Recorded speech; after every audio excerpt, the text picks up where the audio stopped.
Untamed is going to be untamed. It's going to be a little crazy. I want to talk to my people. I want to talk to my brothers and sisters. We can have grace and humility in how we interact with other people. Oh, hot dog, look at you. And nobody talked about what's really happening. And let's have conversations about what truth is.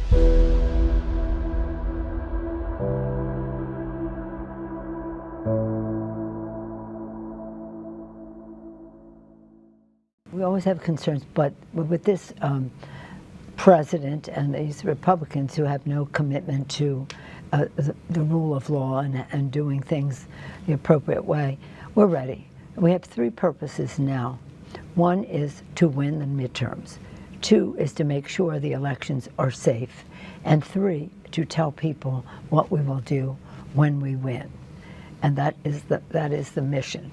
There's so many things that you can do to protect the election, and they are being done, whether it's litigation or legislation or just mobilization, communication, all of that. But in addition to that, we have to be on guard as to what they may try to do to the technology. They may try to creep into the technology and create a false count. How do you guard against that? That's a challenge. You know, it's you have Nancy Pelosi that goes on there and says we need to win the midterms. And we know that the Democrats and Republicans have always been about winning and winning and winning. And I put up this post, and I was pretty clear about it. By the way, I had to have my face burned, so I'm going to keep my glasses on today. Going out in the sun playing golf and takes its toll on you. So I had to get cleaned up a little bit.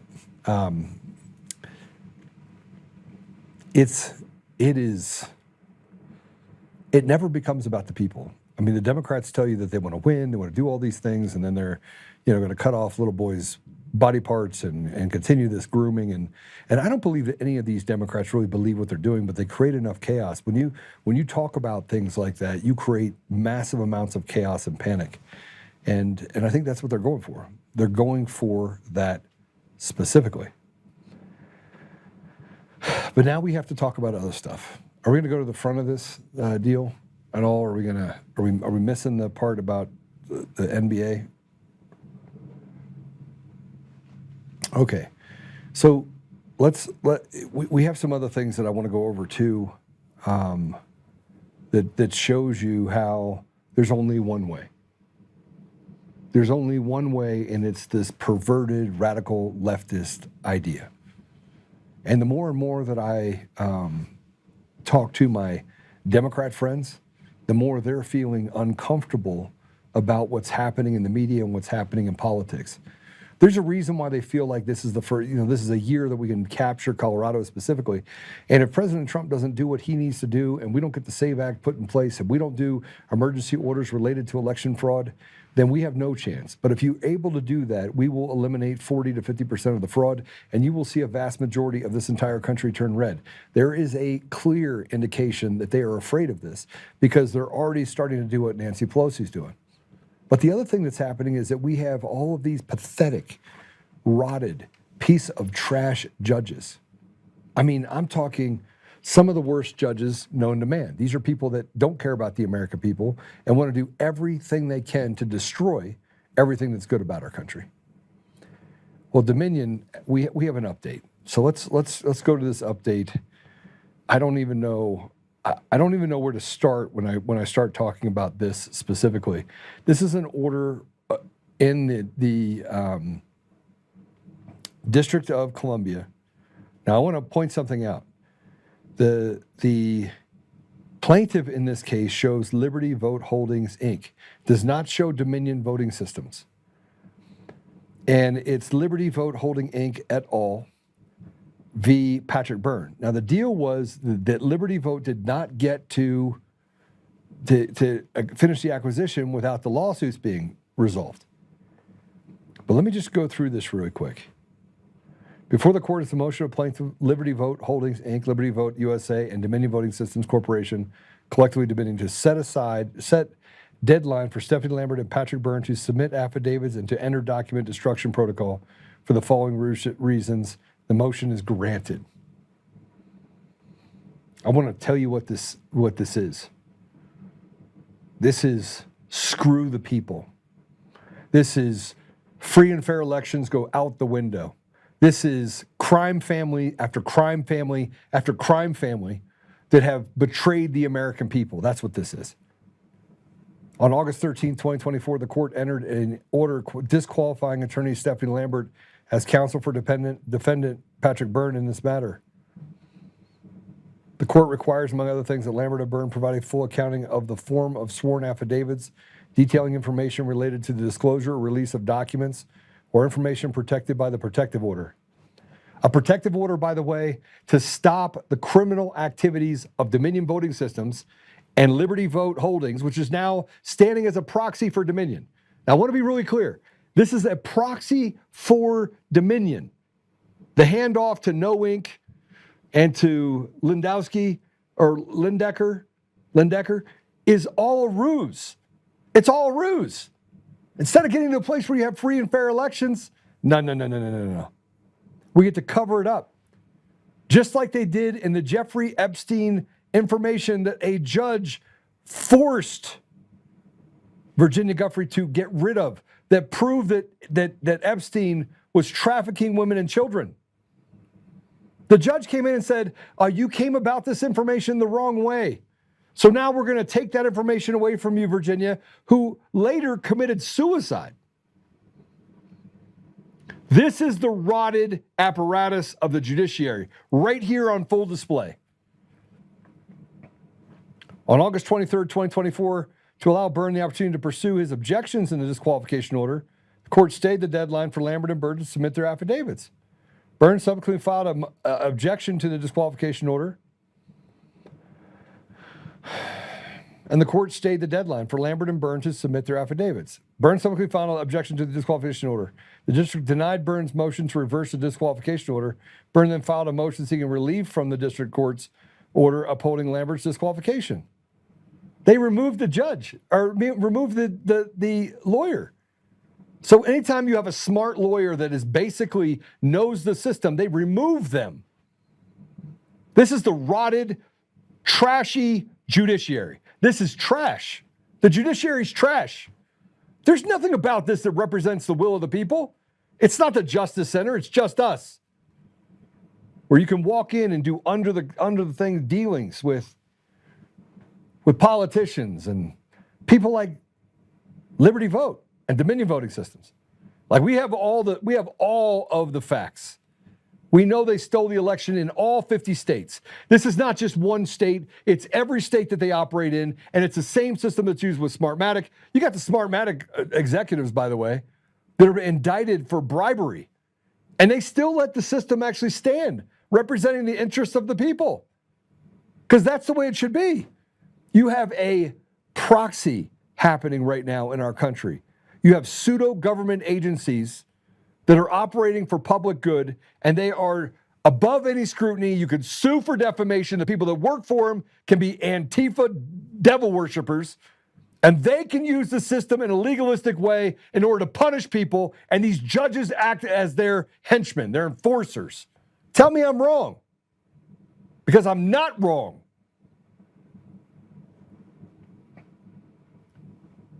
On November 1st, 2024, Dominion filed a motion requesting the court set a new deadline for Lambert and Byrne to comply with this disqualification order.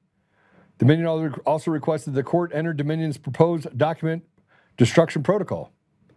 Destroy all the information related to Dominion Voting Systems because it shows they committed a crime. Further ordered that the furtherance of this court's order to disqualify Lambert as counsel for Byrne. Dominion's motion for order setting a protocol for transfer of documents is granted in part.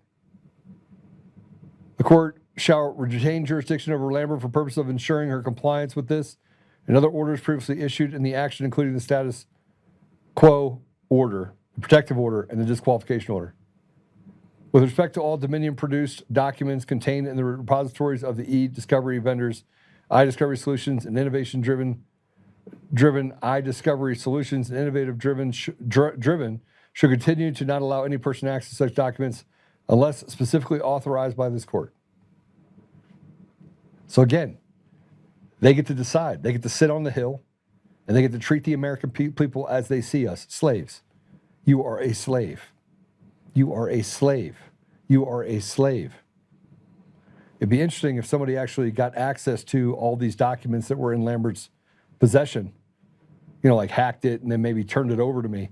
I'm not going to tell anybody that they would do that, but if you did that and you were able to hack this information and gather all that information and then put it out there publicly so that the public can see just how rotted this judge is and just how rotted Dominion is and how rotted liberty is. I mean, it's sitting with a sheriff. And the sheriff's like, I'm investigating a crime. And he keeps dropping little bits, but he should release all of it. A crime was committed, put the information out, and let the public decide. Because right now what we have is a runaway illegal group of people in our government that have committed treason, sedition, and allowed a proxy to steal the voice of the American people. Tell me I'm wrong. And this is why these people hate me. They hate me because, frankly, I don't give a crap about anything other than protecting the interests of the people. I'm going back and forth with a friend of mine who's a Democrat in D.C., and it's heating up, guys. The more conversations I have with Democrats, the more they're like, well, what? I don't even know what the Democrat Party stands for. And I'm like, I don't even know what the Republican Party stands for. Is it John Thune not passing the SAVE Act? 72% of black people, specifically, want the SAVE Act. John Thune's like, I don't think there's any election fraud. Well, of course you don't. You were elected. You probably weren't. Democrats, Republicans, independents, they all are tired of this kabuki theater that we see happening right now. And the courts have done nothing but act as the court jesters, betraying the people in full. Not even in part, but in full. It gets worse as you go on. It says before April 13th, produce all litigation documents for Dominion. All documents, communication, in any way discuss or reference Dominion litigation documents and their contents. All documents and communication in any way discussing or referencing Dominion in any manner. So now they want to know who she's talking to. So the court is saying you have to destroy this stuff. You can't share it with anyone. We've had a motion pending in front of the D.C. court to get access to this information because it has damning evidence related to a guy named Eric Coomer. Eric Coomer, the director of strategy and security for Dominion Voting Systems, the guy that said, don't worry about it, Trump's not going to win, I made effing sure of it, who sat on an Antifa call, who has a tattoo that's used by the Church of Satan on his arm, who wrote about raping his wife, peeing on her and making her bark like a dog, who put up posts about killing police officers, killing the president, and posted the Antifa manifesto a day after it came out. The guy that ran 50% of the vote of the American people, that went to Georgia and sat for a indictment hearing, a grand jury that saw President Trump indicted in the state of Georgia. And he committed perjury. The man that gave Serbia access to the source code out of Denver. The man that traveled back and forth, who left the country and is now living in a foreign country, whose lawyers are the defendants in the largest bribery and corruption case in the state of Colorado, David Beller. It doesn't get any deeper than this. And they want to punish me. And you got the judge in the Denver case that is doing some sort of ninja math. And the judge before that did do a sua sponte that overruled a 20-year judge and volunteered to give Coomer's lawyers another bite at the apple that started all this. And yet a jury in Colorado, in federal court, a blue jury, found that I was credible and truthful and non-defamatory. And yet the court in Colorado won't even rule on it. You have a court in D.C. that is actively circumventing the voice of the people and acting in a corrupt manner to hide the crimes that were committed by Dominion Voting Systems. and issues an order of such.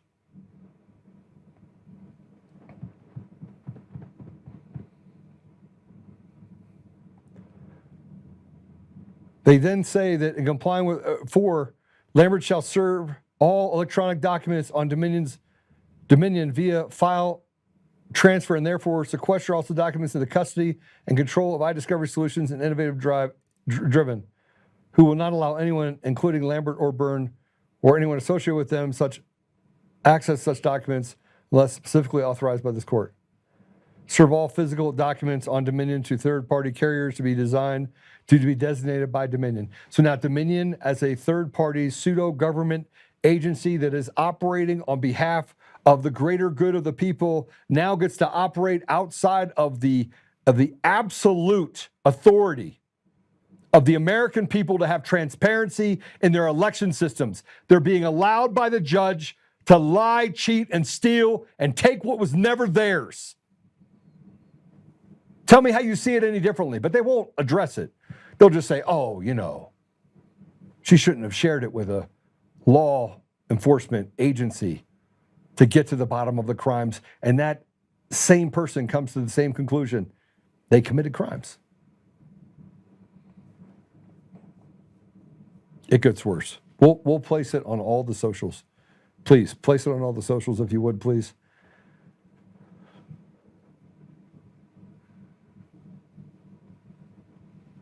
And just like they did in Denver, at the bottom of this, the court holds Dominion's request for costs and the appointment of a special master in abeyance. Now, in Denver, they wanted a special master because they wanted to be able to say, I'm not the judge, I'm not doing it.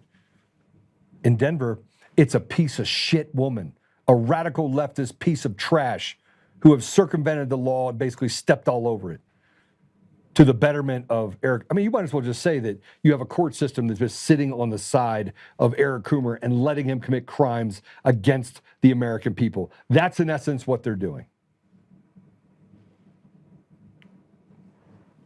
It won't stand.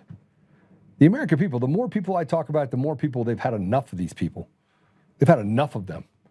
They've had enough of the Somalis taking our money up in Minnesota, enough of the fact that people get stepped over as Americans. Black and brown people in the state of Colorado get stepped over so they can hand money to illegals and then telling us that they're going to have their No Kings rally with a bunch of people that don't even speak English. They had it all over the country. They had tens of thousands of people, they said. There's 300 million plus people in this country. You think tens of thousands are going to speak for the 99.9%? They don't. But see, they hold this thing called bots, and they hold all of this stuff and say, oh, we're the majority. You're not even a small minority. You're trash. And this is what the radical left represents. This is why we can't have any sort of nice things in our country, where the tax bill is 56 cents on every dollar, where the average family is suffering beyond all recognition, while people in this replacement theology are eating off of us. But they walk around saying homophobe and Islamophobe and anti-Semite, all these dog whistles. And the people in this country are 100% rejecting it and saying, piss off. That's what I hear every day. And I got a credit card in my wallet, just so you know. And everywhere I go, I put this credit card out there. Here you go. See it? For those of you who want to see it? I drop this credit card every time I go anywhere. I put it down. I don't care if I'm in the bluest part of the state or if I'm in the reddest part of the state. Every single time I do something, I drop this credit card down and I stare the person that takes it in the eyes. And I just look at him and I wait for him to say something. I wait. And about 90% of the time, I get I love your card. 90% of the time. And about 5% of the time, I get this disgusting look on their face right before it, and I'm like, no tip. I'm not afraid to leave nobody no tip. You want to stand against the interest of the people? The other 5% of the time, you get a little smile or a chuckle. And I look at them and go, there you go. I make every one of my actions intentional. so that I can have a conversation with people in my community. And instead, in our country, we have people that were violating the very essence of what we are to be Americans. And we sit back and we allow it to happen. We're gonna bring our guests in. I've been jaw jacking for the last 20 minutes, and he's been waiting. The judge in that case, by the way, is ready? You can't make this up. Go ahead and put it up, the last page real quick. The judge in this case, his name is Alphabet.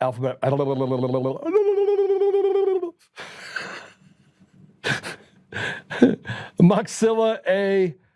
Abadagagabiyaya. You can't make this up.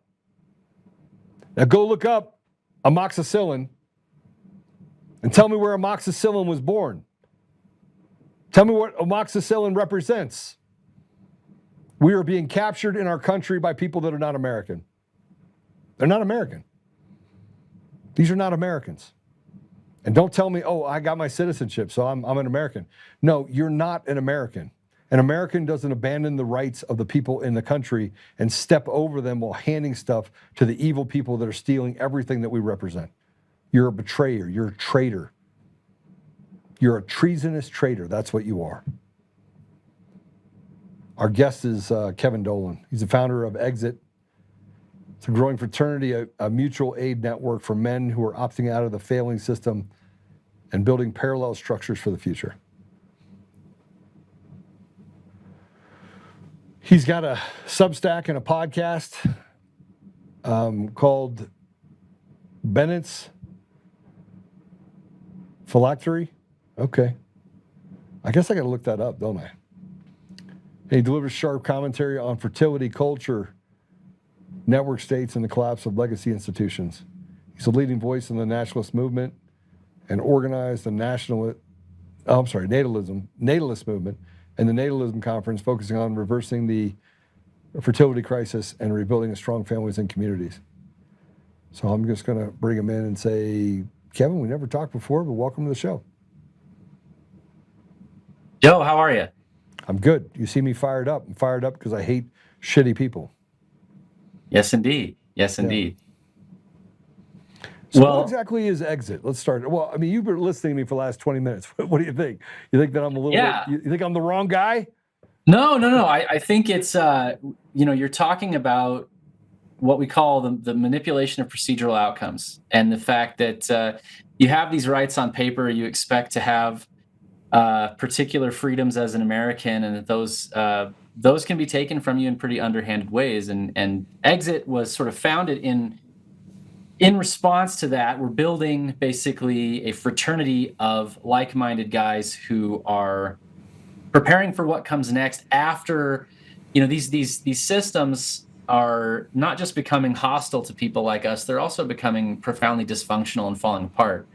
And so it's about building the parallel institutions that will survive this bottleneck that we're all passing through. And the natalism issue is a part of that, right? It's family formation is suffering very, very seriously.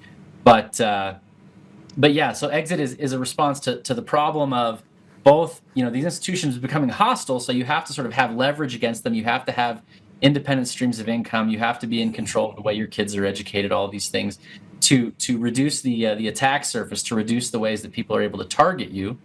But you also have to build for what comes after all of this. You have to build functional, sustainable, strong institutions that include basically, the ways we earn a living, the ways that productivity happens in this country. And it's going to be, in our view, it's going to be personal, and it's going to be people who with names and faces who you trust and care about. That's who you're going to build with. So that's what we're trying to do with Exit. All right. So how successful have you been? You started at what state? Where are you in right now? What state are you in? Currently in Utah. We started in Virginia, and then we moved to Texas, and now we're in Utah. We've got 325 members all around the country. We have 12 monthly in-person meetups in 12 cities. We have 20 calls a week. We talk about real estate, entrepreneurship. You said 20 calls a week? Yes, sir. Well, holy shit. That's a full-time job. It is indeed. And we cover all these topics from entrepreneurship to estate planning, to fitness, to AI, all these things that can make us stronger and more resilient and sovereign. Okay, so we started something in Colorado called the Brotherhood, and it's just a brotherhood. We're just brothers. We didn't want to put an organization behind it. We get together literally every week or 2 weeks. I think we have, I don't know, 50, 60 people that are a part of it right now that are actively a part of it. It sounds similar to what you're doing, but we build it around that friendship, around joint ideas, and then how do we get into the market and do stuff to help people in our community? And we've hesitated growing for a couple reasons. And I don't know if you feel the same way, but we don't want to be infiltrated by shitty people, right? Sure. And we want to make sure that we build it towards where we can have, you know, that there's diversity. So we have people that are felons in there. I have a guy that served 34 years for killing a pedophile. I've got lawyers and doctors and dentists and blue collar and white collar and farmers. I mean, it's an eclectic group of men that get along so well. It's unbelievable. Yeah, absolutely. It's once you've sort of selected for, I mean, the way that we select is basically everybody who joins the group has a phone call with me, and we talk about their background, we talk about their interests, what they're looking for. And yeah, like you say, that it's not one particular, it's not a credential, it's not an income level, you must be this tall to ride the ride. It's very much about initiative and dynamism, and a sense that the situation that we're in is not tolerable. That we're going to be judged for what we tolerate with respect, especially with respect to our kids. And you know, there's a lot of things that you as an individual may be called to endure, but your kids don't have the option to opt out or to move or to, you know, like it's really on you as a provider and a protector to build an environment that's tolerable for your kids. And so that's what we're about. And we're about building what we call great houses. So multi-generational families that are actually the center of production rather than a center of consumption. So your identity, who you are, being very much attached to your family instead of the default model now, which is basically like, you know, you and your kids, you both kind of live your real life at your job or at school, and then you kind of come home and veg out and watch Netflix, and your kids don't really get to see what's aspirational about you. They don't get to see what's extraordinary, what people depend upon you for, and they don't get to learn from you in that domain. So that's one of the things that's really important to us, is to build these sovereign families.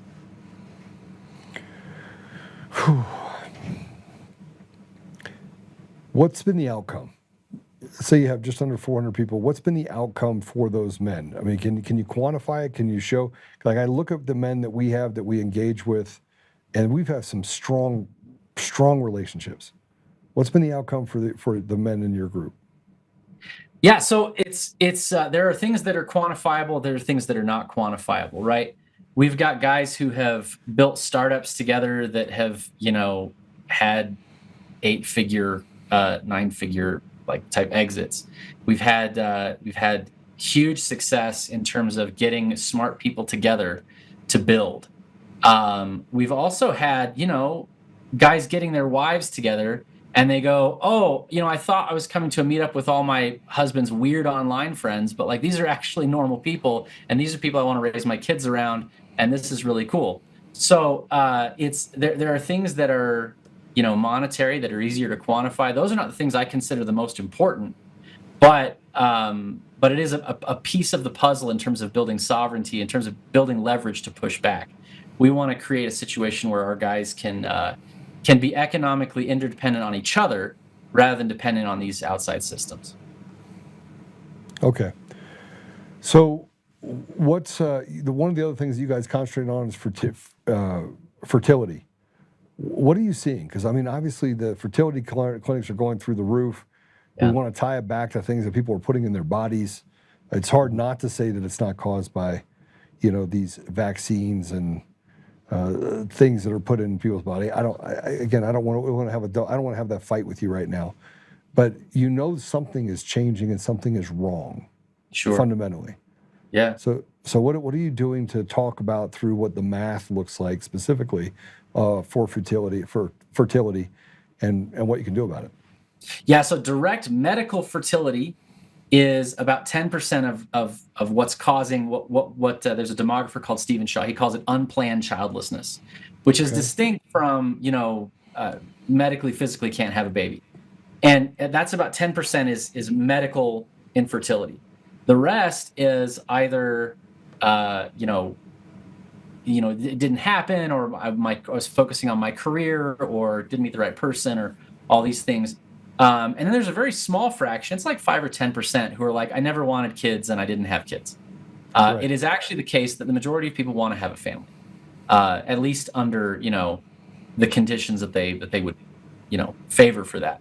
So what we're trying to do is connect families and people who care about this, because really it's about family formation. That's the bottleneck. That's what's causing the problem with the fertility crisis. It's not so much that people who are married are not able to have kids. It's mostly people not finding each other. And where I would draw the connection with the public health issue is not so much directly like infertility. It would be obesity, and it would be a lack of energy and fatigue, and the fact that people are sick and less energy and less will to get out there, and less interest in the opposite sex. Like it's kind of this panda bear phenomenon, but it definitely has ramifications for our endocrine health, and just the will to get out of bed in the morning. It's a huge piece of it, especially for young people. Like, you look at sort of the health statistics for young people, and it's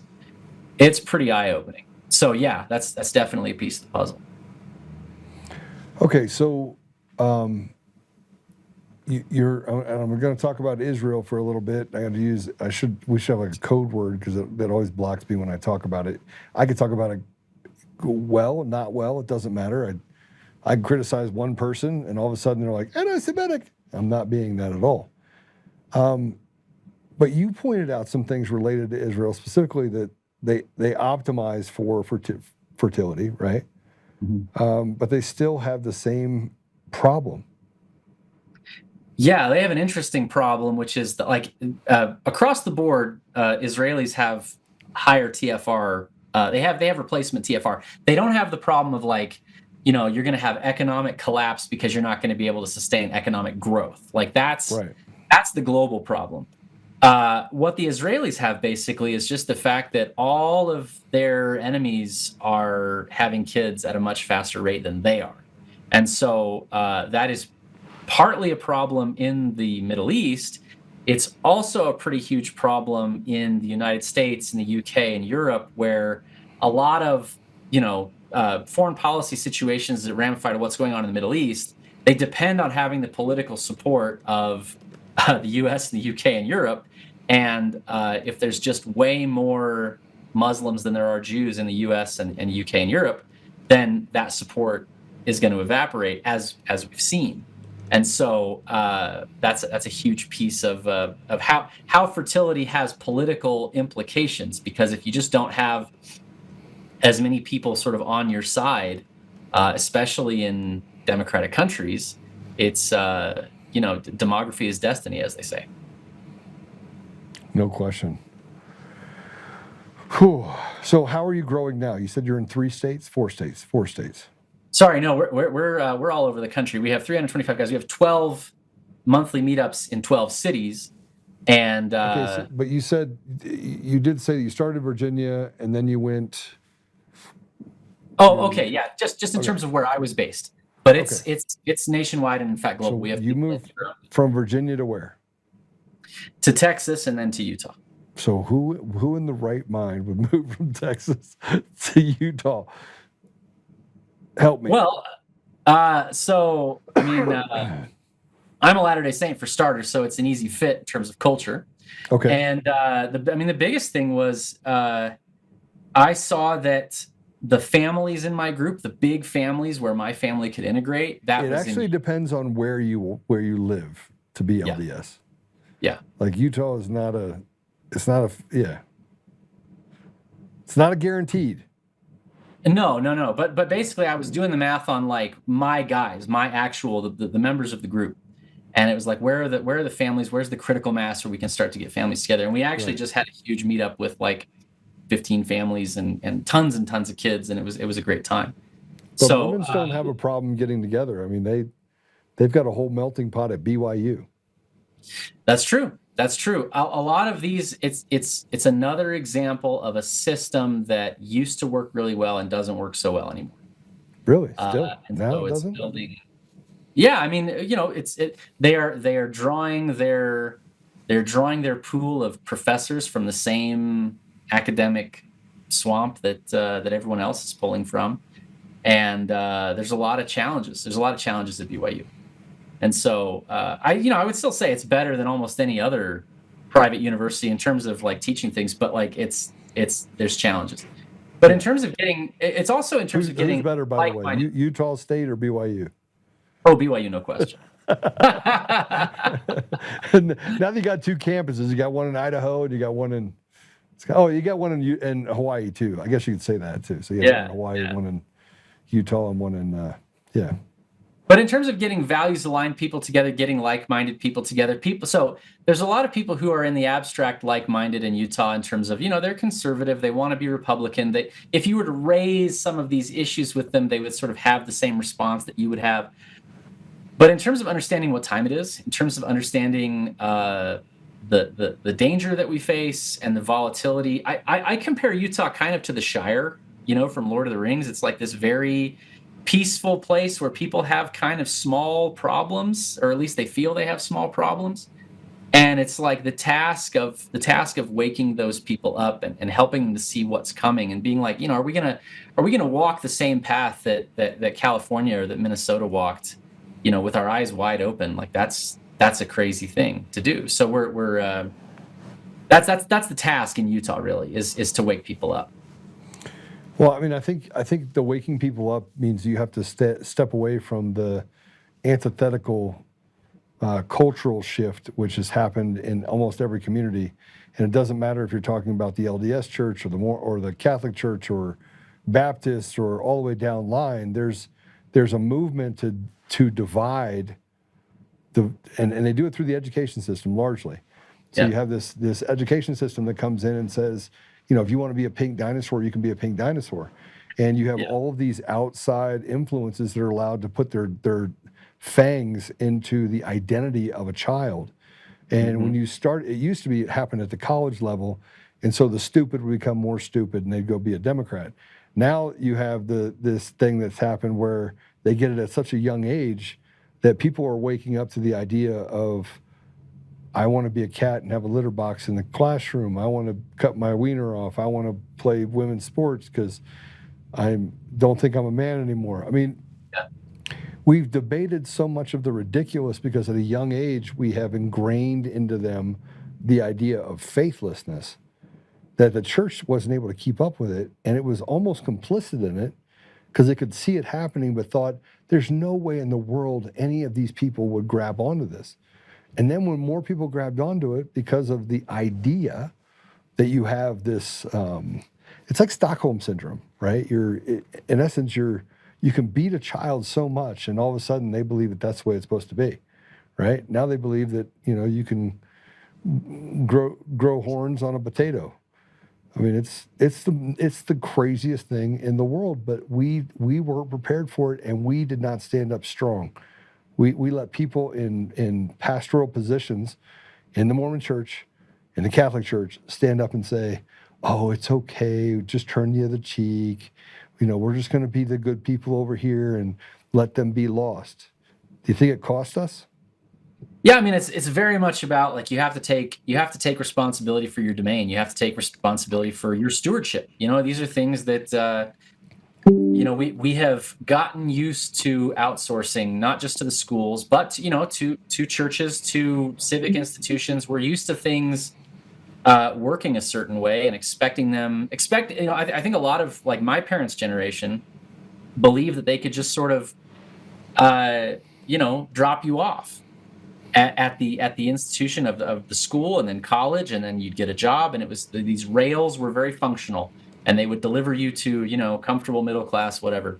And I think that was always kind of not a great deal, but particularly now it's becoming just totally untenable with the things kids are being taught. And so it's about how do you build alternatives to that. So we're getting together a homeschool co-op down here and bringing together people to discuss some of the ways that, like, AI changes things, work from home changes things. Like, there's not all of the movement technologically is necessarily a bad thing. There are ways that power is being put in the hands of parents. I think one of the huge sort of silver linings from the COVID era, I mean, it was a terrible time, but parents got to see what their kids were actually being told in class because they were like standing in the kitchen listening to this, ridiculous Zoom call. And there was a huge revolt in terms of people withdrawing and going into homeschool and going into to alternative education. And I think that's ongoing and it's going to continue. So yeah, there's. Go ahead. So I agree with you fully, but Kevin, I'm not a soft guy. I mean, if you come for my child, there's a pretty good chance that you're going to need a dentist and probably a straw to drink through for the rest of your life, right? And I say this to you because I don't want to hurt anyone. Like, I'm capable of great violence, but I don't want to be violent. And I think there's a lot of men out there like me. I grew up in D.C., Washington, D.C. You're from Virginia, right? Which part of Virginia, by the way? I was living in Culpeper. Okay, so that's a different part of Virginia. Yeah, it's beautiful out there. I love it. Yeah, it is beautiful out there. But I say the things that I just said. It makes people uncomfortable because I'm willing to stand up for my child. I'm willing to get down and smell the dirt. And I'm willing to make great sacrifices for even children that aren't mine. And more often than not, I see this grow towards the idea that we're going to have to, that evil never went back into its hole without force. Would you agree? Yeah. Right? So we have to build density, but we also have to build some ROEs, rules of engagement, that say, hey, look, we're not going to go to violence, but you're not taking our children. Totally. And right now we're standing on the side of, we're not going to go to violence. Please don't take our children, right? We're debating and we're negotiating with evil right now to say how much of the flesh of our children we're willing to let them take, right? Yeah. But we get caught up on the vernacular. Like, Joe, you can't cuss, but, I'm not going to become enraged by the fact that they're cutting off wieners. And I'm half saying that to be funny, but Kevin, we've got to get to the place where we start standing strong, where they're afraid of the density that we create. Am I wrong? No, totally. So I think what you're doing in the political domain is really important there. And not because I'm saying like, oh, let's work within the system, let's play by the rules, but the political system is the domain in which force can be exercised in a way that people respect, and a way that doesn't. So I don't want to get too like theoretical, but like, this whole system depends on people respecting the legitimacy of the system, and believing that believing in elections, believing in the judges, believing in the justice system and the police and all these things.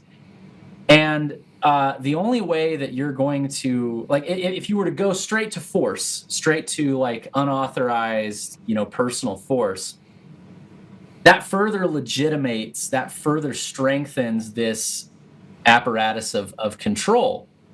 But if you can exercise legitimate force through the state, through the domain of politics, especially local politics, then you create a dilemma for these people, which is they can't actually stop you without giving the lie to what they're doing and giving the lie to the illegitimacy of the way that they have operated the system. So, we're definitely involved in our local politics. We encourage other people to be involved.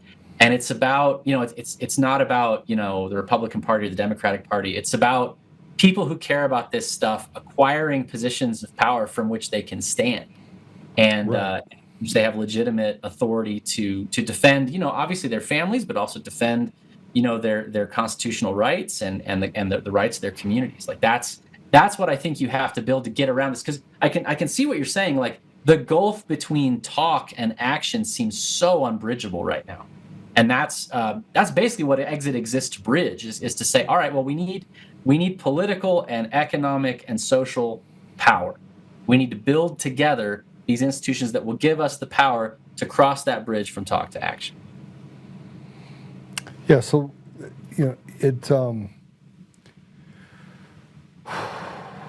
I constantly have to do what I just did. Take a deep breath, because you can see very clearly the evil that we face. And it's a lot, right? And I have children. Your children are probably young. They are. How old are your kids? My oldest is 11. We have 7. Okay.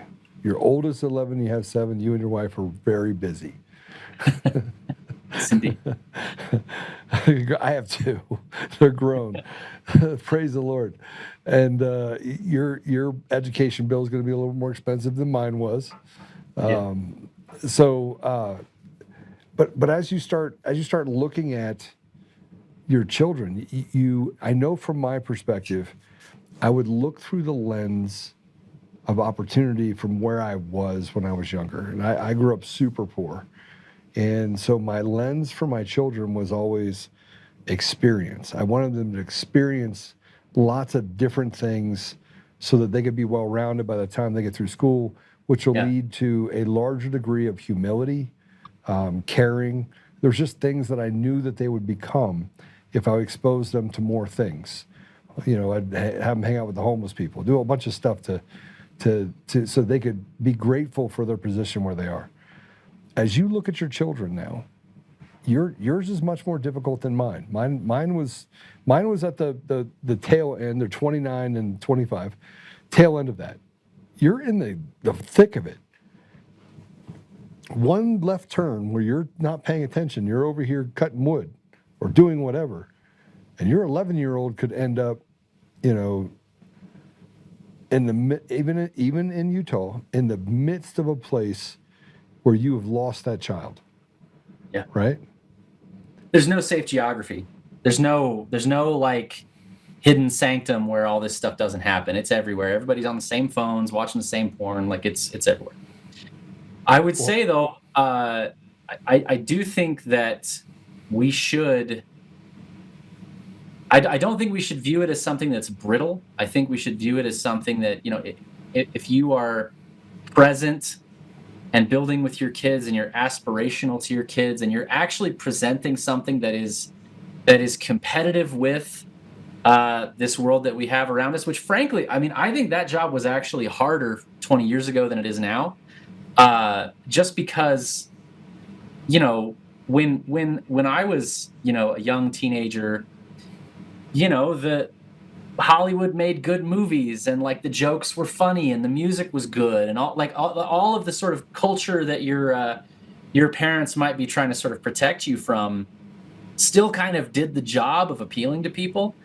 And I don't think that's the case anymore. Like, I think we don't have that hard of a time to say like, hey, actually you can look at these people, they're like really unhappy and they're not particularly interesting. They're not like, you know, tortured artists, like they're just miserable. And so, you know, the challenge that I see with my kids is less, you know, how do I protect them from this seductive culture? And it's more, how do I connect them with functional people? Because that's what I think is in short supply, is people are so damaged and so unhappy and so cynical that it's very, very hard to imagine, you know, my sons and daughters finding, you know, really, really healthy people to build a family with, just in their daily walk. So it's like we got to be a little more deliberate about that. We have to, and again, it's about making the family like a locus of social and economic identity, building something with other families, so that my kids are being raised around people that I would like to see my kids build relationships with.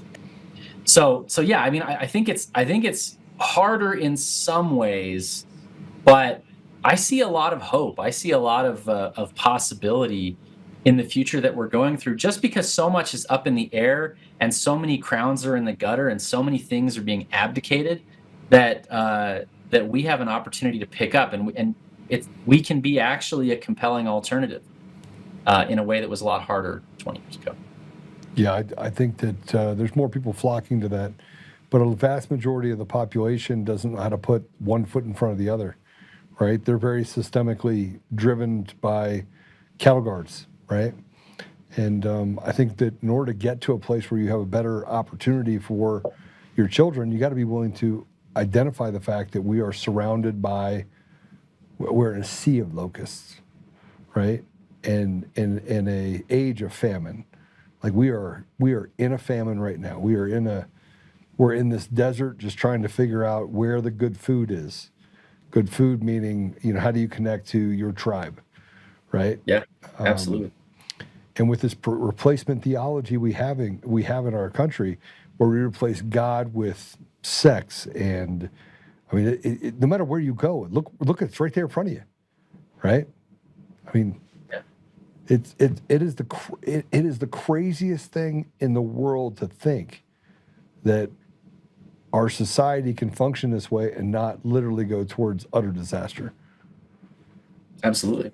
Absolutely. I see it as a bottleneck. I see it as kind of the parable of the unjust steward, Yeah. where he's about to get fired from his job, and so he's telling all of his master's creditors, you owe 10, market 5, whatever.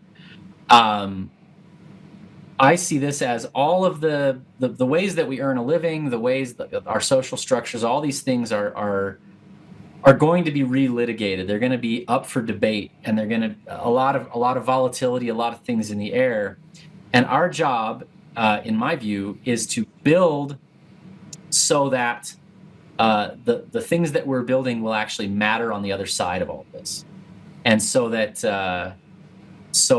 you're not climbing a ladder that's gonna be not important in 10 years. I think that's the case with fiat money. I think it's the case with a lot of tech investing, a lot of tech jobs, a lot of kind of white collar work. I think productive capital matters a lot and is going to matter a lot.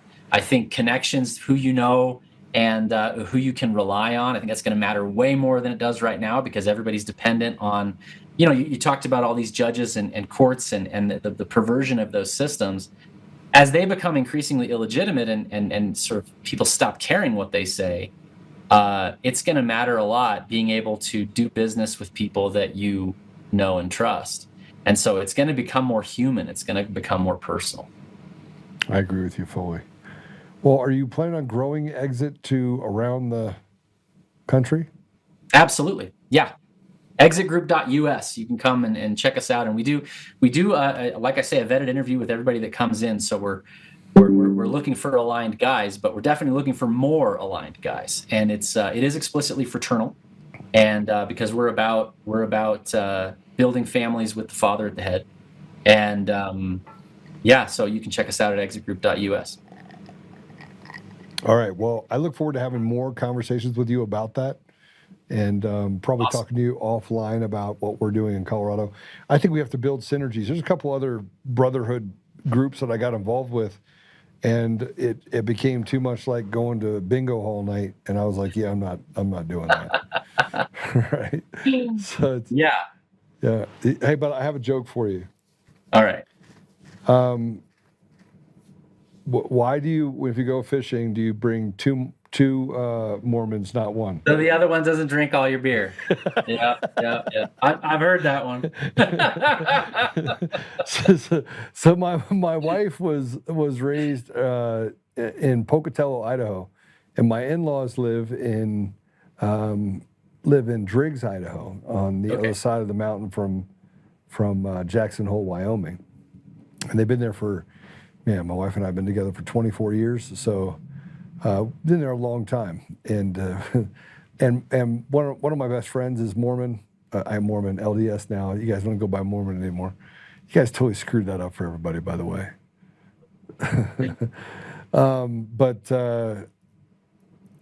So I have a lot of friends that are in the Mormon, a lot. I always tell them, they invite me to church, and I was like, man, it'll burn down if I come to the church. It's like, no, it won't, Joe. Yeah. But yeah, so I crack jokes with them quite a bit, off and on. Right on. All right, brother. Hey, it was great to talk to you. I very much so appreciate it. And I look forward to talking again soon. And, Absolutely.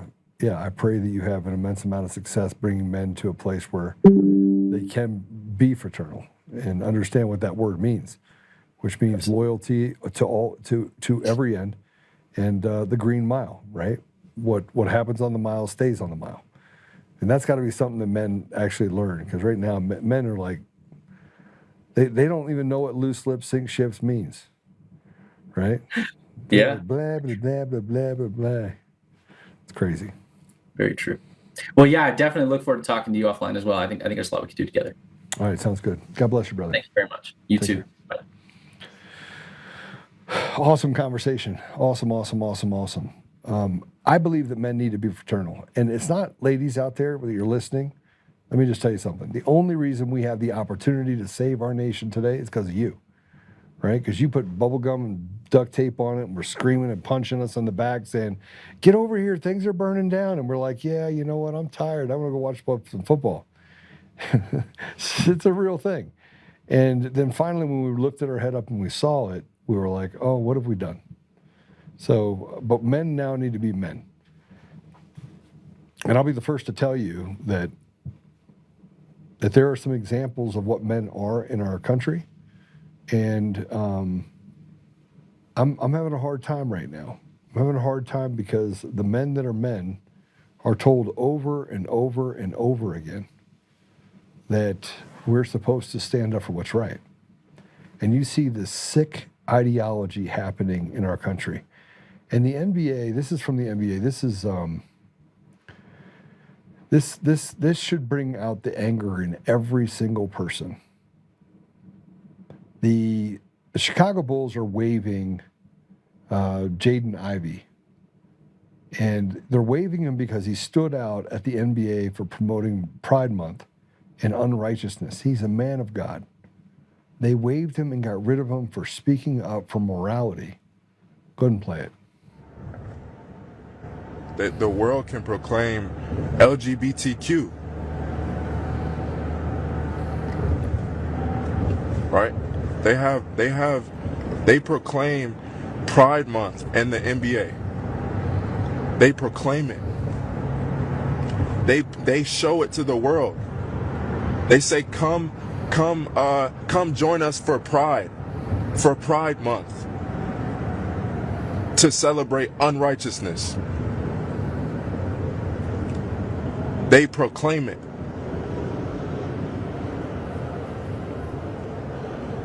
They proclaim it on the billboards. They proclaim it in the streets. Unrighteousness. So how is it that one can't speak righteousness? How is it one that how are they to say that you man, this man is crazy? I'm not the Jay I used to be, but the OJ is dead. I'm alive in Christ. No matter what the basketball setting is, I'm born again, the Holy Spirit. I've been saved by Jesus Christ. No matter what, how many DMPs I don't get to play, or no matter how many points I score, those things are a temporary thing. They're a temporary thing. I'm going to get Jaden on the show.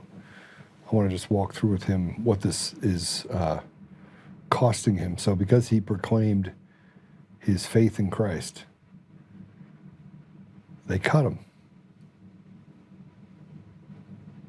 He's celebrating God, and they called him out, and it cost him his job. And there's a war on men and women of faith, but men have let it happen. And sooner or later, I'm telling you right now, you can go back and you can look at any time in history that you suppress men. It becomes a very untenable situation for the weak people eventually. They get eaten. But you have woke agendas and woke corporations and virtue signaling. And you've got some, let me just show you the difference between the NBA, what they promote. Imagine the man that raped that 6-year-old little girl, and then they let him back on the street. Or the other one that murdered a man, and they said he wasn't competent to stand trial. He went through 2 years of rehabilitation and put him back on the street. So being pro-God gets you fired from the NBA. But let's take a look at what domestic violence and beating your wife and children. Let's show you what that gets you. Let's go ahead and put it up. Arrested and criminally charged with multiple felony counts of domestic violence and child abuse after alleged assault on the mother of his children. 30-game suspension, remains with the team. Jaden Ivey, Christian, who spoke out against Pride Month, immediately cut from the team. The NBA has a massive problem, and it's not Jaden Ivey. So you got the piece of trash over there on the left, the piece of trash that beat his child's mother, and then you got Jaden, who stood up for righteousness. This reminds me of what's happening in Colorado. I stepped out of the governor's race. I've been a proponent of standing up and speaking out for the last 6 years. Now, prior to that, yeah, I would talk to people about things. I would talk to people about Jesus. I would talk to men that were incarcerated that got out. I wanted them to tear off that rearview mirror. I wanted to get rid of the scarlet letter. I wanted them to focus in on success that they could have in their life and having a beautiful family and just loving the Lord. That was my mission. That was my true north. 2020 comes along and I just see evil just magnified inside the community. I see what they're doing with COVID. They're killing off millions of Americans. We had the largest, by the way, kill off on the planet.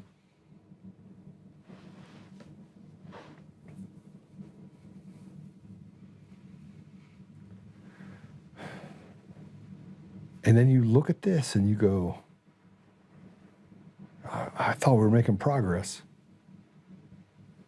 But now they're literally out there trying to silence and attack Christians.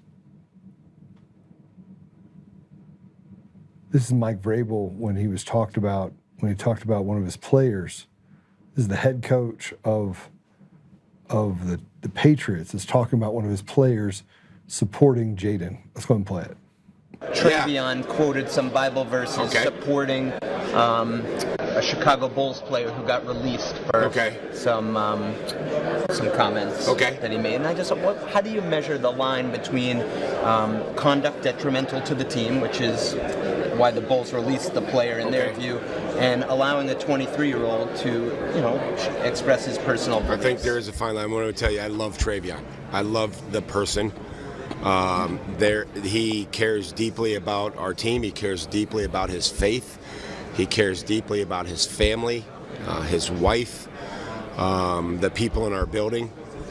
And so I want them to be able to express what they believe in their heart and in their mind, but also want to make sure that they're educated. And we want to be inclusive. Everything we want to do wants to provide an environment for people to, one, feel comfortable, but also to share their personal beliefs. And then also we represent the team and then we represent the organization.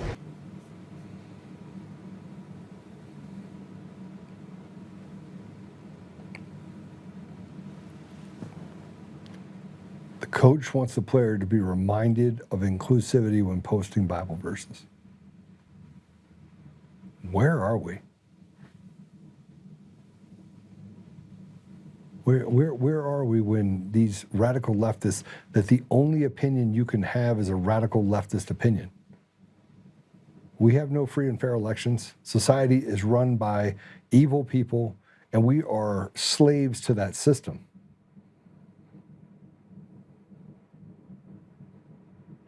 Players are being cut because of their voices, their faith. And a coach tells you that you have to be reminded of inclusivity when posting Bible verses.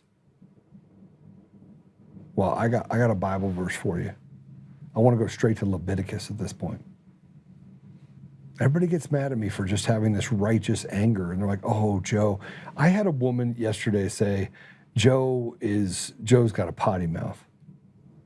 And I'm thinking to myself, screw you. Screw off. Piss off. I've spent 6 years in the trenches, had people throw knives at me, bring guns to the party, have to defend my family. And you want to talk to me about the fact that I said shit? Now shit on you. And I don't actually care who watches my podcast or who listens to it. If you don't have the same rage towards people that denigrate our society on a daily basis, and you don't have the balls to stand up for it, and you're not the one that's been in the fight for the last 6 years, then you know what? Do what you want. Walk around putting scarlet letters on everyone. Go do that. But I'm going to do what I'm going to do. I'm going to continue to speak out for those people that can't speak out for themselves. And even if they could speak out for themselves, I have an obligation to be my brother's keeper. 1 John 3:16, it says, I gave up my son's life for you. You should be willing to give up your life for your brothers. Well, I'm willing to do that. I'm willing to lay it all down. And I'm not afraid of a coward, and I'm not afraid of the idea that you can hold me responsible for the fact that you don't like the way I talk. Don't like the way I talk. Hit the little button and turn it off. Just be done. If you don't like being held accountable, if you don't want to talk about the fact that this is fundamentally wrong, and it's not fundamentally wrong to punch back. It's not. It's wrong to not punch back. It's wrong to allow this to stand. And at least we have a little bit of, I don't even know what you call this. I think the Supreme Court justices, by the way, sit in a room and they're basically running it through a system and saying, what are the repercussions of us siding with the American people? The U.S. Supreme Court ruled the Colorado Democrats' ban on talk therapy for kids identifying as transgender is unconstitutional. Play it. Against a Colorado law banning so-called conversion therapy for LGBTQ children. Shannon Bream watching this and getting the ruling now. What was decided? Good morning to you, Shannon. Hey, Bill, good to see you. So a therapist out there in Colorado challenged this law when it was passed, saying, I need to be able to counsel clients for whatever services they're seeking. So the court looked at this, finally decided 8-1 in her favor, striking down that law in Colorado. I want to read you part of what they said. They said it's censoring speech based on viewpoint. Specific things. It says the First Amendment stands as a shield against any effort to enforce orthodoxy in thought or speech in this country. It goes on to say, even if you have good intentions in this law, if you suppress speech based on a particular viewpoint, it just can't stand up. I mean, 8-1. There was only one dissenter here.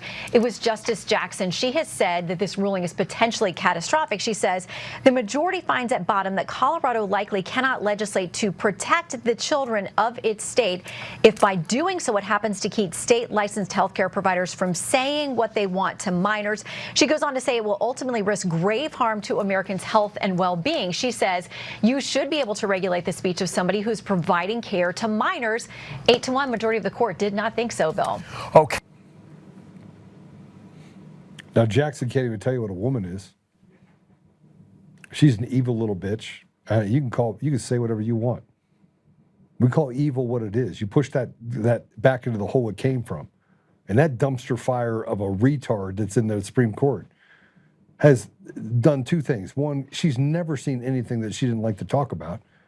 And number two, she's the most incoherent individual in the history of any court, let alone the Supreme Court. She's a flat out 100% see you next Tuesday retard. And says you should be able to regulate speech. Our country's broken. It's broken, and men and women all over this country are to the point where they can now recognize that they are being held hostage by evil, evil people. It doesn't get much better. Colorado has been overturned over and over and over and over and over again. So let's go through that. Reversals in Colorado decisions. Nelson v. Colorado. The U.S. Supreme Court reversed Colorado Supreme Court 7-1 on due process grounds regarding the state's Exoneration Act. Colorado could not keep conviction-related fees from exonerated defendants without a separate civil proceeding. They had to be reminded that you have someone that's exonerated and you wanted to charge them for it. They still said you had to pay the tax because the process is the punishment. That's what Colorado has become. And here in Trump versus Anderson, this is the craziest thing ever. 9-0 reversal of the Colorado Supreme Court decision to disqualify Donald Trump from the 2024 ballot under Section 3 of the 14th Amendment, Insurrection Clause. The U.S. Supreme Court ruled the states cannot enforce this against federal candidates in this manner. And now they cannot force a therapist on how they treat patients. We need more therapists out there that can have conversations with young people and get rid of this Stockholm syndrome. This is the craziest thing ever. And let's talk about elections. We talked before about the Dominion voting system stuff. Mainland China CCP factory employees and Taiwanese warehouse workers have provided written affidavits on how they and others have installed illegal corrupted components into U.S. voting machines for years. For years. This is unbelievable. Unbelievable. And this was from 2020. Unbelievable. The part that matters comes from the factory 60 miles from Beijing, a CCCP factory 60 miles from Beijing. The parts that matter. We have people in the factories, defectors in the factories give us affidavits. We can prove the whole thing is completely compromised. That even of the stuff that comes out of Taiwan and Taiwanese upstream of the factory, there's a warehouse, and some parts come into the warehouse from Taiwan and some come in from China. Then in that warehouse, they're switch-a-rooed, and the Chinese parts go to the Taiwanese factory. And we have that from the people in the factory. There's a foreign involvement in this machinery that is absolutely, and it means it cannot be used in our elections per Obama. Wow. And there's an email. The emails in the Dominion suit from, it has to come out. Now, whether Sheriff Darleaf or anyone else does it, it has to come out.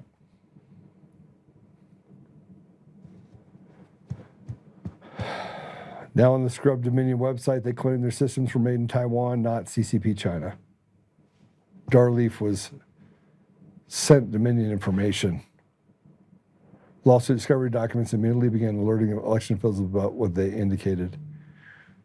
And he put up this letter. We'll send this all out to you so you can have it too. We already know the elections are fraudulent.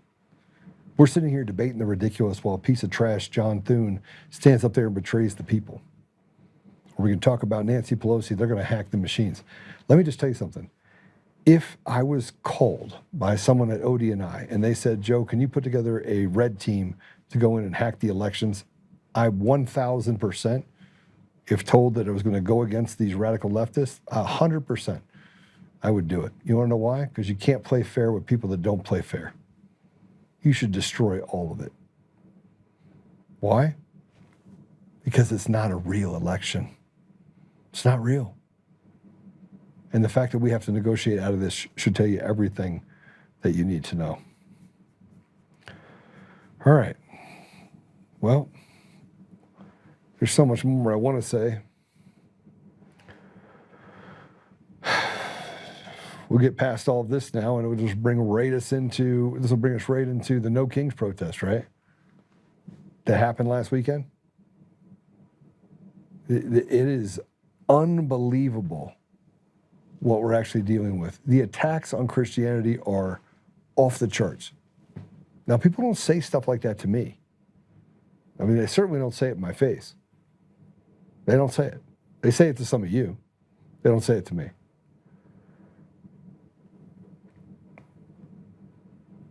I want to play this. This is David Morales, says the mural for Irana Zarutska does not reflect our values. Play it. Ultimately, we want to make sure that every community member that calls Providence home feels safe. And we can both agree that this mural behind us does not reflect Providence's values, nor does it reflect the creativity that we want to see in our city. Creativity. She was stabbed to death. She's a murder victim. This is the offensive mural in question. It's now being removed. They're removing it. It's a mural about a woman that was murdered. It doesn't reflect our values. Whose values does it reflect? This piece of shit that's not an American? Everybody's like, Joe, you need to be nicer to this person. No, I don't. No, you don't. You don't get to decide when civility is used, and you don't get to use it to control the American people. And here's Iowa Senator Sarah Garriott. It says Christianity feels very threatening and is causing violence. Not yet, it's not. It could. Go ahead and play it. We have seen some pretty uncomfortable ways that faith and political power have collided. Seeing the flag and the cross conflated.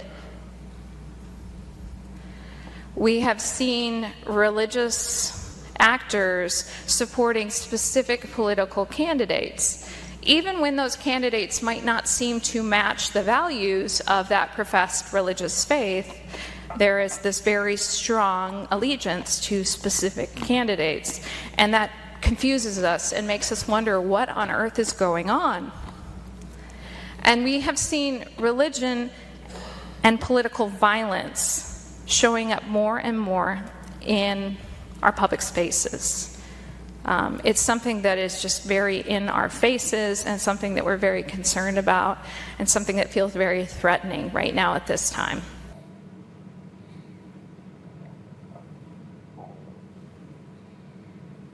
Beating your wife, girlfriend, it's okay. Stabbing a woman to death, it's okay. It doesn't reflect our values to give people who are murdered by insane, evil people a mural. That's not our creativity. We need to get rid of that.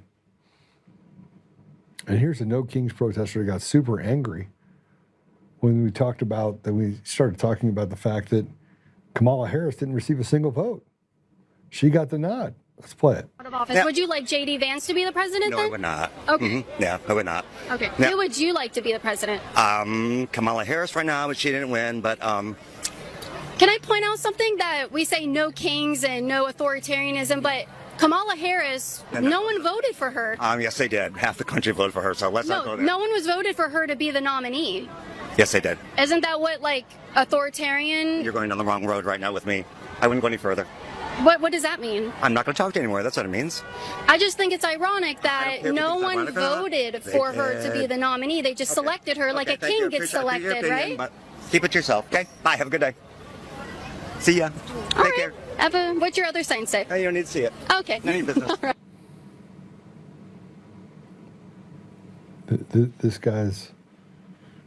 This is the ridiculous we have to deal with. I mean, this is what normal looks like. Now what I'm wearing, Pray, Stand, Speak, Act. By the way, you can go over and get one of your own sweatshirts. I love these sweatshirts, by the way. They are my favorite sweatshirt. You have to get one of these sweatshirts. I now have 3 of them, all white and black, by the way. So it's not just white, it's white and black. Back part is pretty awesome too. Big letters, Pray, Stand, Speak, Act. But this guy's painted his face and wears a McDonald's hat. That's normal. That's the retarded that we have to deal with. And we got to maintain civility with that? Why? Why? There's a reason why when parents before had a belt and they beat your ass with it, you came out normal. And now you got this whole, and both my kids came out normal. But I'm going to tell you something. I had to put my hands on my children once each, son and my daughter, once each, once. My daughter was 5 years old, chased our son around with a butter knife. I picked her up and whap, once on her butt. And she lost the ability to have butter knives, or any knife for that matter, at restaurants or otherwise for years. She would pass it. She would get to the restaurant. She'd see the knife. She'd be like, whoop. She'd push it across the. She's my princess, man. She's 29 years old. My daughter is amazing. But there'd be many times that I'm like, Micah, no. We're not doing this. And I had all the time in the world to be their dad. I love being their dad. But there was the other times where I had to be their father. And my son was 13, and he did this thing where I told him to do something, and he rolled his eyes at me, right? Rolled his eyes, and it took me no time. I snatched that boy up, put him against the wall, and said, "I will rip you out of your skin." True story. And I told him to go, slid him down the wall. He's like, okay. He went back in his room. That's it. That's the extent of it. Now, my children have seen me defend the home. They've seen me stand up to people that did bad things to other people in our community. They've seen that I'm not afraid to fight. I don't prefer it. See, people that know how to fight don't seek it, but they don't let other people hurt other people. And both of my children know that about me. They know it about me. And I love my children, our children. But we don't even have that anymore. Oh, and I did this. My son was, my daughter will probably remind me of the time that it happened. I think our daughter was 9 or 10. I keep going back, and I don't remember when. We had a drug problem in my family, not me, my family, but my extended family. We had a problem with people that are in my family doing drugs. And I looked at my son and my daughter, and I was like, if you ever do drugs, you don't have to worry about it. I will tie you to the front bumper of a car, and I will drive you around in a snowstorm until you die. And all I remember is my son saying to my daughter as they're walking away, "Do you think Dad is serious?" And her daughter goes, "I don't know, but I don't want to find out." And the concept behind it was really simple. I'm not going to watch you die slowly. I'll just get it over with. And so as a result, my children didn't do things when they were growing up. And their friends didn't either, because they would tell their friends. They're like, "Look, let me just tell you about my dad." And they'd come over and say, "Mr. O, is it true that you said this to Matt and Micah?" I'm like, "Yeah." I said, "And friends aren't off limits either. I have plenty of rope." I'll tie you all up to the bumper. But it became this, not funny, but it became this thing where people knew I was serious about protecting my family and protecting them from getting into trouble that they didn't need to get into. And it worked. But I want you to see this. This is the leader of the largest teachers union that is at a No Kings protest. And this is how just evil. This is the evil that we're dealing with right now. This is the evil. Go ahead and play it. Because the only way the government acts for the people, listens to the people, responds to the people, solves the people's problems, is if it is a government of the people, by the people, and for the people. That's why standing up and showing up, being in solidarity like millions of us are doing today is so important. It is the only way we can get the government to act in our interests, act in our kids' interests, act in working people's interests. It's the only way we can tackle housing costs and healthcare costs and child care costs and save our damn retirements.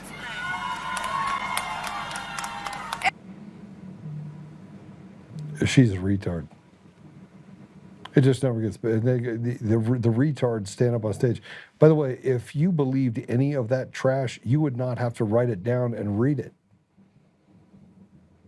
You're just a retard. And you want to wonder why the education system the way it is? Yeah. They don't want to educate our children at all. They want to stuff things down their throat and propagate them with bullshit. And we sit back and watch it without talking about it. Here's a councilwoman from Minnesota. This is unbelievable. This is Queen retard. Go ahead, play it. The fight that I fight every day to be a black woman here in America is not anything that you could ever fathom. You don't understand where I stand because you've never sat where I've sat. Welcome to my reality. You're a fucking retard. Sorry, pardon my language. Oh, I'm so sorry. I'm so sorry. Oh, how? You don't know what I've had to do to live as a black woman in America? You've never been to Kenya. You've never lived in Africa. And any country in Africa, pick one, as a black woman. You've obviously never, been anywhere other than your basement, I guess. You don't know what you have to go through. Look, people in this country have no idea, have zero idea what it looks like to live in another country where, frankly, here, you have no rights. You think you have rights. Well, people are trying to steal them from you. More people are trying to steal them from you. But if you think, we're not even at the precipice of bad right now. We're almost there, because it's going to get frosty. But if you look at what people in other countries have to go through, Bill Gates himself can go over there and inject an entire tribe, village, sterilize all of them, and you can't even tell them, no one will even listen to you. I was there.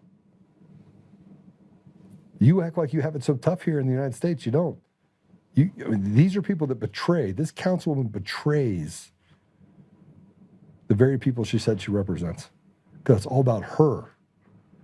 It's all about her. It's not about Americans, black, white, green. Everything is about dividing, and I'm special, and I'm a victim, and it's just crazy. This unrighteousness is everywhere. It's pervasive. And it's our job to call it out. It's our job to be on top of it. It's our job to call it what it is. Stolen elections, slavery, we're overtaxed, overworked, overburdened, and we have pieces of trash that don't work a day in their life, that stand on some stage and try to talk about what they know nothing about. They couldn't even live it. That's my thought. All right, we're done early today. I got a bunch of stuff I got to go do. Here's what I'll tell you. Share the stuff out for the Dominion stuff. Hopefully I get this stuff fixed. Whew, it's like a lot. It's out. Good. Dominion stuff is out. We got all that stuff, good stuff out. Go over to, what is it? honorboundusa.com. Get your sweatshirt. I want to see pictures of people in my sweatshirts. So I want you to go get a sweatshirt. And I want you to, we have black ones too, and blue ones, purple ones. I have a rainbow one, but it has all 7 flavors, colors, not 6. Just kidding. I don't think I have that. Do I have that, Damon? I don't have that, do I? David might buy one. He might buy the 7 flavors. It's called the Baskin Robbins 7 flavors or 45 flavors or whatever it is. Okay, you can go to Apple Podcasts, Google Podcasts, Spotify, Pandora, iHeartRadio, TuneIn, and more. We are everywhere. You can go there. Yeah, red, pink, gray. All right, listen. Tell me this isn't the coolest sweatshirt ever. Tell me it isn't. What do you think of the sweatshirt? Hey, do me a favor. Have them order me. I have the white ones now. I think I want, what other colors do we have here? Somebody go buy me one. Audience members, I wear a XL or what is this? Is this XL? I think it's XL. Pretty sure it is. Order me one and send me a sweatshirt. I would take the gift. I love these sweatshirts. I would wear these sweatshirts every day. I went to the hockey game last night. By the way, the Avs won 9-2. It was amazing. They played the Calgary Flames. Every time that someone from Canada comes here, they want to play the national anthem for Canada, and I'm going, absolutely not. Oh, I don't know. That one's kind of. Every time I post a picture with a rainbow in it, I have to say no homo. Okay, Chris, there you go. Diesel looks like mental patients. I need to go to the top, don't I? There we go. All right. Hi, Joe. Tuning in from Tennessee. Tennessee. I love the white shirt. I have my red one on today. Well, send me a picture, daggone it. Hey, where can they send a picture? Where can they send a picture? What email? Check this out. You know what else you could do? Patrick@untamednation.com. But you can also go on the socials and show me a picture of you doing this with what's on the back of it, right? And say, I'm on Team Untamed Nation. I'm with Team Joe, right? And put it up and then tag me in it so that I can repost it. So if you tag me in it, I will repost it. I'll repost it for you as well. Oh, someone didn't like the fact that I said, go buy me a shirt. Why? You can gift me with stuff. I got to say thank you to Les. Les sent me a check. Les down in Colorado Springs. He sent me a check. I'm trying to find him a gun right now. He wanted a special gun. But he sent me a check for my campaign and a shirt, which I'm going to wear tomorrow. Thursday. I'm going to wear Thursday. He sent me a shirt that talks about standing tall, so I'm going to wear that as well. And for those of you that don't know, I had a cross made by Richard Cherry out of Ohio. He did move. I think he moved to Florida. His wife passed away. And I've got a 6-foot cross. And those coins that you see, the challenge coins that's on there, the cross that's on there it's a accurate depiction of the 6-foot cross that was commissioned by Richard Cherry in my outside my office. I walk by it every day. So you can also go there and grab those coins. We got the thing done with USCCA, just trying to figure out how we can handle that for you. It's really simple. It's like having insurance. You have insurance for a reason. We'll have that done too, so you could be an honorary member of DCF, have a membership there, and still get coverage. Susan says, take down all the George Floyd statues and murals. I agree with you. And they escaped the nursing home. Mental patients. Yes, they did, didn't they? It's crazy. So crazy. All right, let's pray it out. I need to pray for my friend Dave Bear. And, I was talking to Dave this morning. Dr. Dave Bear, he was an oral surgeon. One of my close friends. I was with him last night and his wife, Kim. And they're 2 of the 3 beautiful children that they have. Those of you that don't know, Dave's he's faced cancer since 2022. They had to cut open his chest, take out the cancer around his heart, and then they had to cut up his chest and do it all over again. And then it took one of his phrenic nerves. And when they did that, they said, no, we got it all. And it came back with a vengeance, and it was all over their lungs, all over his lungs. And then from there, it spread across his entire body. He went down to Mexico and did some immunotherapies. We raised a bunch of money. I want to thank some of you for giving to that. And my problem is that I want to solve every problem. So it's very difficult for me to have conversations with Dave because I love him. I love his family. Without him, I wouldn't be here. And so I'm talking to Kim yesterday. He went and got his new scans, and they came back, and the nodes are now all over his body. They're in his spine. They're in his lungs. They're in his neck. They're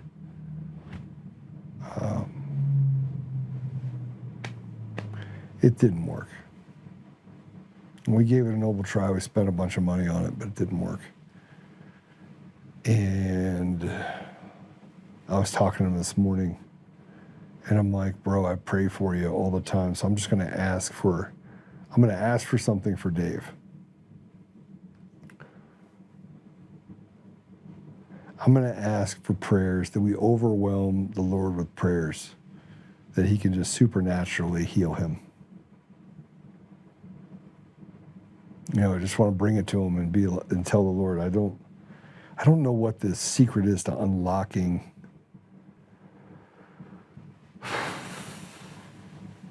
it. it is really difficult for me to talk about this.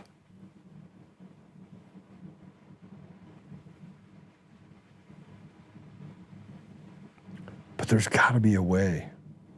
The cancers, the people that he talks to, and the number of cancers, and the differences in the cancers, and how they're just coming out of nowhere is unbelievable. Yes, he takes ivermectin, benzoyl. He's now on THC because he heard the THC with those actually works. He's been on the B12 and the D3 and all this stuff. And we're trying everything from, I mean, the doctors that he have now are saying, heck, I'd try lollipops and, eating plastic if I thought it would work. So he's trying everything. Methylene blue, you name it, he's trying it all. And the hardest part about this is that I have so much trouble dealing with it, and Dave has none. He's like, I just trust in the Lord. And I'm thinking to myself, okay.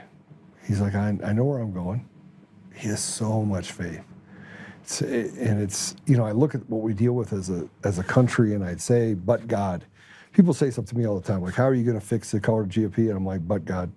And here's the plan, and we're going to roll it out, and do all this stuff. But God. God can fix a lot of things. So let's just ask him if he'll fix this for us. Shall we? And I have faith that he will. I do. All right. Father God, we are so grateful, and I know that I've been a little irreverent today, and I've used my curse words often, and I feel like I need to say I'm sorry. I don't know why I feel this drive towards injustice and solving it, and I'm under no illusions that I actually can solve it, but I just want to say thank you for allowing me to have the ability to speak truth and to talk about just how evil is working in our communities. It's so frustrating. We are thankful, Father, for the blessings in our lives, for the people in our lives, for the experiences that we have. We are so grateful. And we know that we feel like we ask you for everything. And I do. I ask you for so much. And I know I ask you for weird stuff too. Like I ask you that the Nuggets can win the championship, and that we can get rid of this Pride Month stuff and just weird stuff that I know that it's probably not like the number one on your list, but this one is like number one on our list. It's number one on my list. And that is, Father, I just ask that you heal Dave Bear. Please. Please heal him. I also, I know that it's not my place and everything happens in your time, but I'm just bugging you with it just to see if maybe you can move the Overton window over a little bit, and that Dave will become, an example of his immense amount of faith and loyalty. Father, I'm grateful for the friendship that I have with him, the time that I've been able to spend with him. And regardless, I will cherish that for the rest of my life. I just ask that you heal him selfishly, that he would be healed. I thank you again, Father. We thank you. And we just ask you to give us the strength to stand in the gap and do the right thing. And I say these things in the name of Jesus Christ. Amen. Oh. All right. Y'all go do your thing. I'm taking off early. I'm going to go buy a gun. Another one. You guys should buy one too, dcfguns.com. We got some cool commercials coming out too, so we'll put some of those up over time. Thank you all for just being amazing. And hit the share button. You're the ones that are the ambassadors of truth. And yes, good old Rumble and everyone else is doing everything they can to suppress us. So I'll leave it to you guys to get it all done. All right, take care. Bye.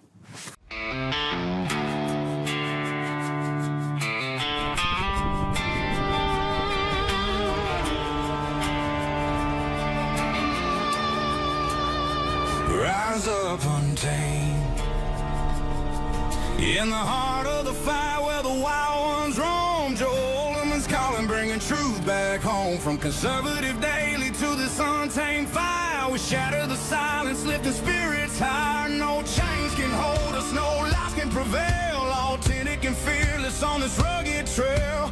Patriots gather under stars and stripes. Untamed nation, igniting the night. Untamed nation, let the truth roll out in this land of the free. Standing proud from sea to shining sea, we won't back down. Catch the fire, wear the crown. Untamed nation, it's our battle song, motivating hearts where the brave belong. Yeah, untamed and wild, forever strong. Play it again all night long.